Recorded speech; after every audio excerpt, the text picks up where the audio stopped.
Salut, je m'appelle Cheryl et voici mon histoire. J'ai toujours été la fille qui essayait de marcher près du mur pour ne heurter personne. Je parlais trop doucement et je m'asseyais toujours au fond de la classe, espérant que personne ne fasse attention à moi. J'allais dans une école américaine ordinaire et j'étais membre officiel du club des parias. On n'était jamais invité aux soirées, choisi par les équipes ou remarqué. Du moins, jusqu'à ce que quelqu'un veuille copier nos devoirs.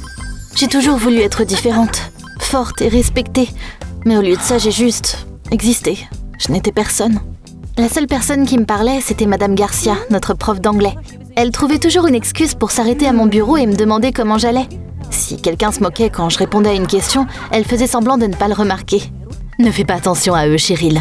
Les gens calmes peuvent être forts aussi. J'ai hoché la tête, même si c'était difficile à croire. Tout a changé le jour où un nouvel élève a été transféré dans notre classe. Il s'appelait Thomas. Il était petit et il portait d'énormes lunettes et un sweat à capuche trop grand pour lui. Genre, au point où on aurait dit qu'il essayait de s'y cacher. Thomas s'était assis au bureau à côté du mien. Et j'ai tout de suite vu les brutes échanger un regard. Thomas était clairement leur cible type.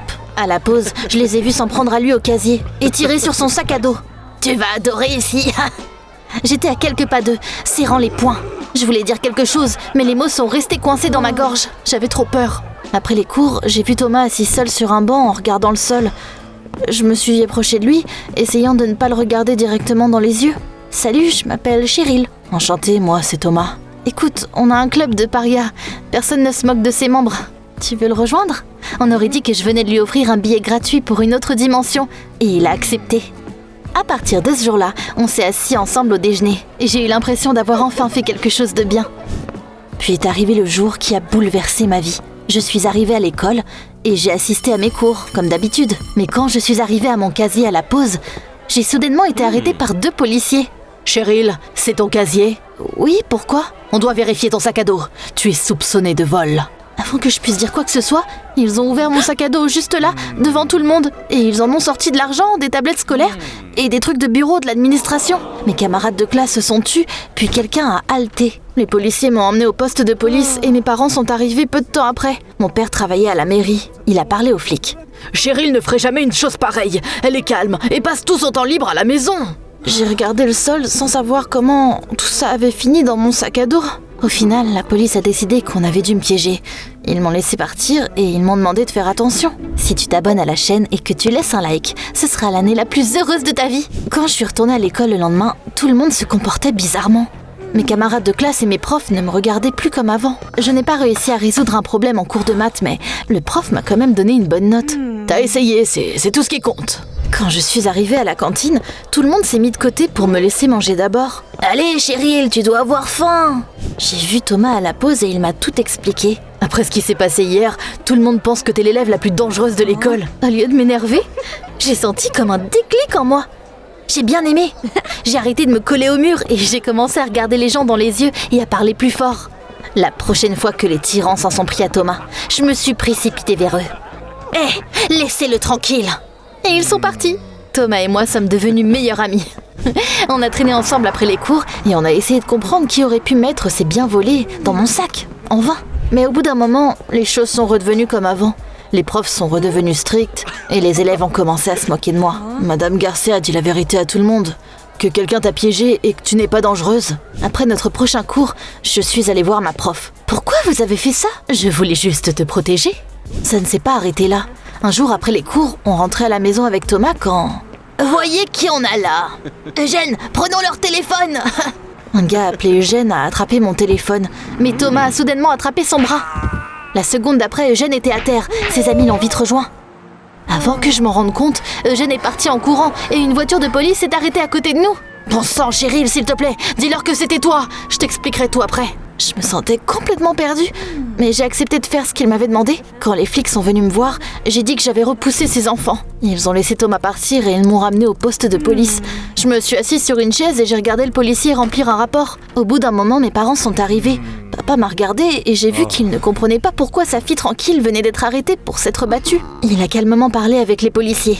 Il a expliqué quelque chose, il a passé quelques coups de fil. Et en conséquence, les flics ont dit que c'était juste un conflit d'adolescents et qu'il n'y avait pas de conséquences graves. Alors j'étais libre de partir. Le lendemain, je suis allée à l'école et j'ai tout de suite réalisé que les rumeurs étaient de retour. Ils étaient plus rapides que le Wi-Fi de l'école. La police a informé le directeur de l'incident et maintenant, quand je marchais dans les couloirs, tout le monde se taisait ou parlait à voix basse. Certains étudiants me regardaient avec respect, certains avec une peur absolue, et certains semblaient confus, comme s'ils ne comprenaient pas comment quelqu'un comme moi aurait pu repousser des voyous. Mais je ne pouvais penser qu'à une chose, ce qui s'était vraiment passé la veille. J'ai trouvé Thomas à la bibliothèque. « Il faut qu'on parle. Comment t'as fait ça hier ?» Thomas a essayé d'en rire au début, mais il a soupiré et il a avoué. Très bien, en réalité je suis un athlète lutteur. J'en fais depuis que je suis tout petit. Je ne voulais pas que les gens en parlent, alors j'en ai parlé à personne. Mais t'as pas l'air dangereux. Ouais, les apparences peuvent être trompeuses. Mais pourquoi tu m'as demandé de dire que c'était moi qui avais tabassé ces gars-là ? Je peux pas me permettre d'avoir des ennuis maintenant. J'ai des compétitions importantes à venir. Et si le comité sportif découvre que je me suis battue, il me laissera pas participer. Ça signifierait la fin de tout ce sur quoi je travaille depuis des années. Je l'ai écouté et j'ai hoché la tête, même si j'avais du mal à croire qu'il avait réussi à garder un si grand secret depuis que je le connaissais. À ce moment-là, j'ai réalisé que même s'il portait des lunettes et avait toujours l'air ennuyeux et calme, j'aimais la façon dont il parlait, se comportait et sa confiance. Pendant ce temps-là, à l'école, je me sentais de nouveau courageuse et cette fois, c'était pas par accident.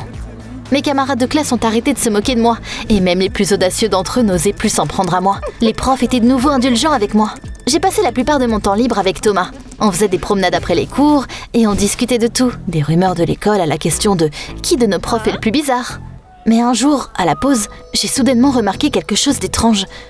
Quelque chose en moi a cliqué. Thomas et moi avions exactement les mêmes sacs à dos. Au début, je me suis dit que c'était une coïncidence. Mais j'ai repensé au jour où des objets volés ont été retrouvés dans mon sac à dos. Thomas aurait facilement pu confondre mon sac à dos avec le sien, surtout s'il se dépêchait. Cette pensée m'a rongée, lentement mais sûrement. Je n'ai rien dit à Thomas, parce que je ne voulais pas avoir l'air parano. J'ai juste continué à agir comme si tout allait bien. Un jour, j'étais tellement perdue dans mes pensées pendant le cours de littérature que je n'ai même pas remarqué que Madame Garcia m'appelait plusieurs fois. Je n'ai levé les yeux que quand la cloche a sonné. « Cheryl, s'il te plaît, reste un moment. » Une fois que tout le monde est parti, elle a fermé la porte. « Cheryl, qu'est-ce qui se passe ?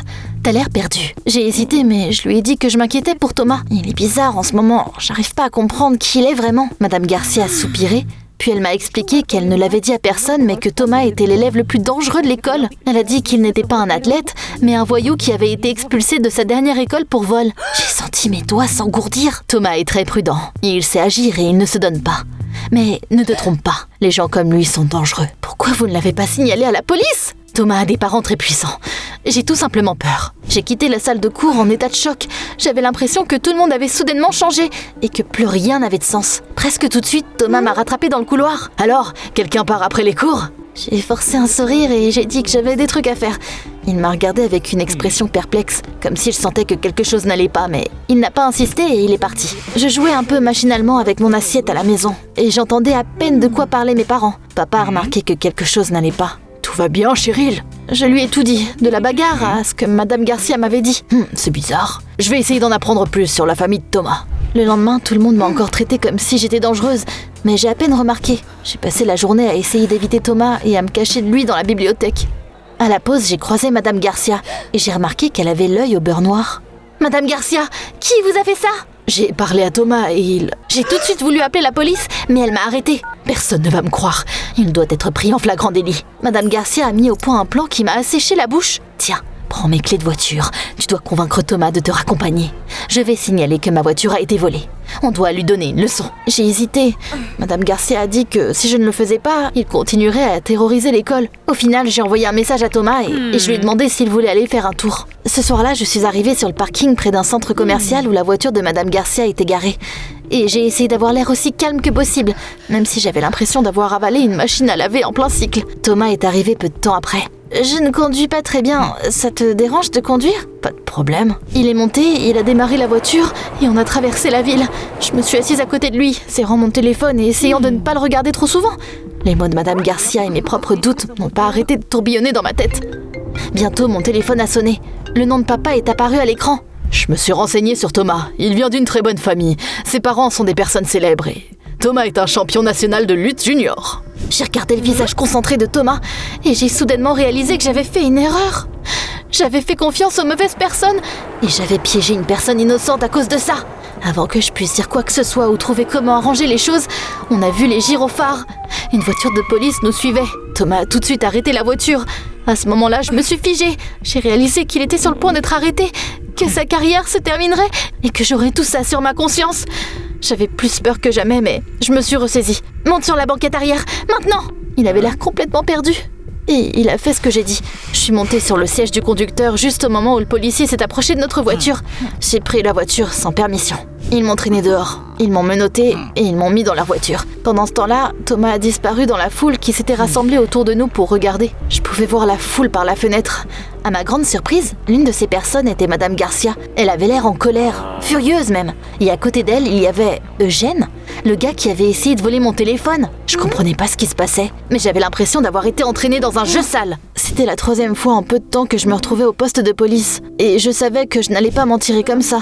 Même papa a tout de suite réalisé qu'il ne pouvait rien faire pour aider quand il est arrivé. En fin de compte, j'ai dû faire du service communautaire. J'ai été suspendue et au lieu d'aller à l'école, j'ai dû aller au dépôt et laver les graffitis des wagons de métro. Un jour, quand j'avais presque fini, j'ai vu Thomas. J'ai failli laisser tomber le pinceau, surprise, quand il s'est approché de moi. Je suis désolée, j'ai failli te piéger. J'ai tellement honte de ce que j'ai fait. Mais j'ai été trompée aussi. Je suis pas en colère contre toi. Ce que t'as fait était courageux. Tout le monde n'aurait pas pris autant de risques pour une personne. Il a ajouté qu'il allait découvrir pourquoi Madame Garcia avait fait tout ce qu'elle avait fait. Et à ce moment-là, pour la première fois depuis longtemps, je me suis sentie soulagée. Au bout d'un moment, je suis retournée à l'école. Je suis revenue en pensant que je serais expulsée. Ou que tout le monde me regarderait comme si j'étais un désastre ambulant. Mais au lieu de ça, j'ai entendu des applaudissements et des murmures. Ces chuchotements étaient complètement différents, pas en colère ou effrayés. Tout le monde était déjà au courant de ce qui s'était réellement passé. Thomas et moi, on s'est assis sur un banc dans la cour de l'école et il m'a tout expliqué. C'est Madame Garcia qui a mis les objets volés dans ton sac à dos. Elle voulait me piéger, mais elle a confondu nos sacs à dos. Ce tyran Eugène s'avère être son fils. Il fait de la lutte aussi, et on était censé se battre lors de la prochaine compétition. Eugène avait peur de perdre, alors il a demandé de l'aide à sa mère. Ils avaient besoin d'un scandale pour me faire suspendre. Après l'échec de sa mère, Eugène m'a provoqué dans la rue, mais... Tu m'as sauvée en extrême. Et elle a peint cet œil au beurre noir sur son visage pour que tu voles sa voiture.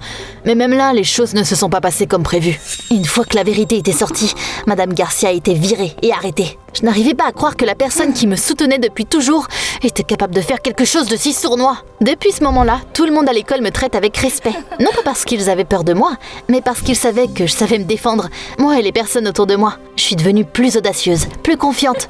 Et j'avais toujours Thomas à mes côtés, qui était maintenant officiellement mon copain. Il a battu tout le monde dans la compétition. Et une fois qu'il était contre Eugène, ce crétin a eu tellement peur qu'il a presque mouillé son pantalon. Alors que je me tenais là et que j'applaudissais Thomas, j'ai réalisé que tout ce qui s'était passé n'avait pas été vain. Après tout, ce n'est pas les gens qui ont peur de toi, c'est dépasser tes limites pour aider les autres.